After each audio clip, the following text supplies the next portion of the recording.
Assalamualaikum warahmatullahi wabarakatuh, teman-teman. Sebelum kita masuk ke cerita penuh perjuangan dan pengorbanan ini, jangan lupa klik tombol subscribe, nyalakan loncengnya, dan bantu channel ini terus berkembang agar bisa terus menghadirkan kisah-kisah nyata, penuh makna, dan menyentuh hati seperti ini. Allahumma sholli ala Sayyidina Muhammad, wa ala alihi Sayyidina Muhammad. Semoga sholawat ini membawa keberkahan untuk kita semua. Amin ya Rabbal Alamin. Ia menyamar sebagai pedagang kaki lima, hidup di antara debu dan suara klakson. Tapi ia bukan siapa-siapa. Tidak dikenal, tidak dipuji. Hari itu, ia hanya ingin membongkar razia ilegal. Tapi siapa sangka, satu langkah keadilan mengantarkannya ke akhir yang tak pernah ia bayangkan.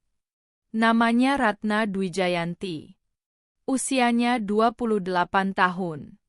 Wajahnya lembut, sorot matanya tenang, tapi langkahnya tegas. Ia adalah agen rahasia dari unit khusus intelijen dalam negeri yang ditugaskan menangani kasus-kasus kejahatan terstruktur yang melibatkan aparat. Misi kali ini membawanya ke sebuah kota kecil yang tampak damai di luar, tapi sesungguhnya diselimuti ketakutan. Setiap pagi, suara razia terdengar di sudut-sudut jalan. Tapi bukan razia resmi dari pemerintah. Ini razia liar, dijalankan oleh oknum-oknum yang mengaku petugas, berseragam prematur, dengan senjata dan surat tugas palsu. Mereka menyasar pedagang kecil, tukang parkir, sopir angkot, hingga anak sekolah yang membawa motor. Lu nggak punya STNK? Tarik motornya. Lapak lo ilegal, bayar uang keamanan 300.000. Semua orang tahu itu salah. Tapi siapa yang berani melawan? Ratna turun dengan identitas baru. Ia menjadi Mbak Nia, pedagang cilok di perempatan jalan yang terkenal rawan. Ia belajar meracik bumbu sendiri, menyewa gerobak kecil, dan bergaul dengan pedagang asli. Di minggu pertama, ia hanya mengamati. Memasang kamera mikro di topi, merekam semua interaksi. Ia melihat bagaimana preman-preman itu bekerja sistematis. Bahkan, beberapa anggota Satpol PP asli terlihat menyatu dengan mereka. Sore itu, Ratna duduk bersama Bu Yati, penjual nasi kuning. "Bu, kalau mereka datang, harusnya ngapain?" tanya Ratna sambil mengaduk bumbu. Bu Yati menghela napas panjang. "Diam aja, enduk.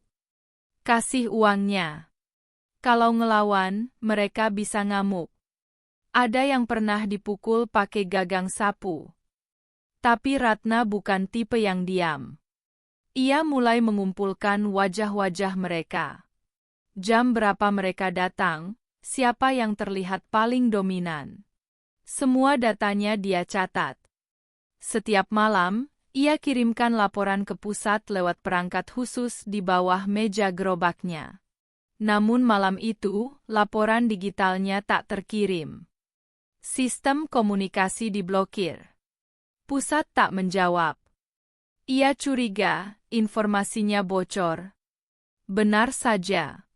Keesokan harinya, saat sedang melayani pembeli, seorang pria kekar menghampiri. Ini ciloknya enak ya, Mbak Nia?" Ratna terdiam.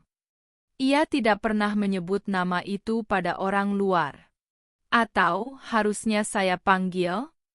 Ratna. Dunia seakan berhenti. Ia mencoba tersenyum, tapi tubuhnya menegang. Beberapa orang berbadan besar mulai mengelilinginya.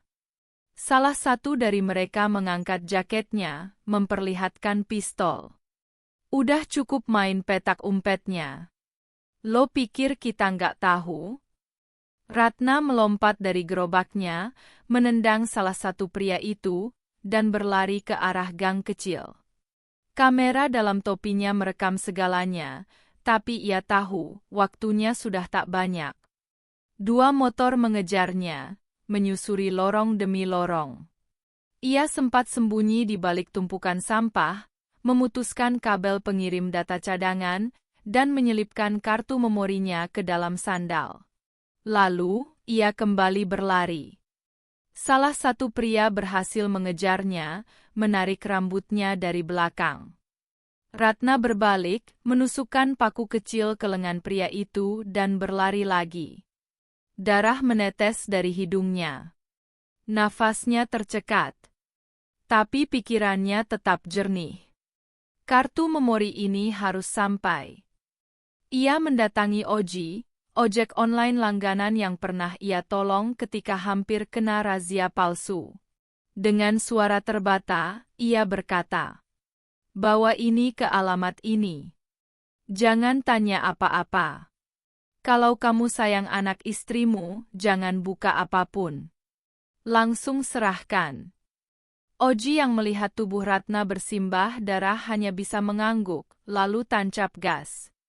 Ia tidak tahu bahwa misi itu akan mengubah segalanya. Ratna berhasil kabur ke bangunan kosong, tapi tubuhnya semakin lemah. Ia terkapar, mencoba menghubungi markas. Tapi sinyal terblokir total. Dan kemudian, mereka datang. 5 pria bersenjata. Tanpa ampun.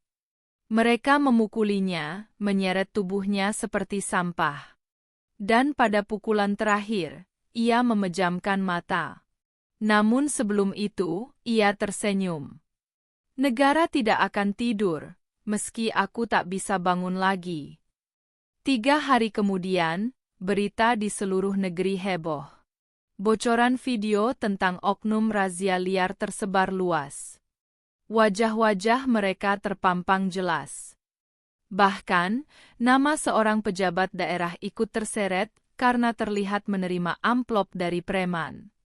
Rakyat murka. Media ramai. Pemerintah pusat turun tangan. Ratusan orang ditangkap. Tapi tidak ada yang tahu siapa pengirimnya. Hanya ada satu catatan kecil yang diketik dalam file USB yang diterima oleh pihak berwenang. Untuk rakyat kecil yang selalu diam. Sekarang, suara kalian sudah terdengar. Ratna dinyatakan hilang. Di makam tanpa nama, hanya ada nisan polos bertuliskan. Tanpa pamrih, tanpa suara. Tapi mengguncang dunia. Unitnya tak pernah mengonfirmasi kematiannya. Tapi di kalangan intelijen, namanya dijadikan sandi, Operasi Ratna. Kode untuk misi paling berbahaya, penuh pengorbanan, dan tidak bisa ditarik kembali. Kisah Ratna adalah kisah tentang keberanian. Bahwa melawan ketidakadilan tidak harus menunggu menjadi besar. Ia adalah bukti bahwa satu orang cukup untuk membuat kejahatan ketakutan. Kalau kamu tergerak oleh kisah ini, bantu bagikan. Biarkan semakin banyak orang tahu bahwa ada orang-orang di luar sana yang rela mati demi keadilan. Dan tentu saja, klik tombol subscribe, aktifkan loncengnya, dan bantu channel ini terus hidup, untuk terus menyuarakan mereka yang tak sempat bicara. Disclaimer. Cerita ini adalah fiksi belaka, terinspirasi dari berbagai realitas sosial di sekitar kita. Nama tokoh, tempat, dan kejadian hanya rekaan semata dan tidak bermaksud menyinggung atau menyudutkan pihak manapun. Jika ada kemiripan dengan kejadian nyata, itu hanyalah kebetulan semata. Semoga kisah ini bisa menjadi bahan renungan dan refleksi untuk kita semua. Kalau kamu suka dengan cerita seperti ini, yang penuh emosi, perjuangan, dan makna, jangan lupa untuk like, komen, dan tentu saja subscribe channel ini. Aktifkan juga lonceng notifikasinya, biar kamu nggak ketinggalan setiap kali kami upload kisah terbaru yang menyentuh hati dan membuka mata. Terima kasih sudah menonton sampai akhir. Semoga kisah ini memberikan inspirasi dan kekuatan untuk kamu yang sedang berjuang di jalan yang benar. Sampai jumpa di cerita selanjutnya. Wassalamualaikum warahmatullahi wabarakatuh.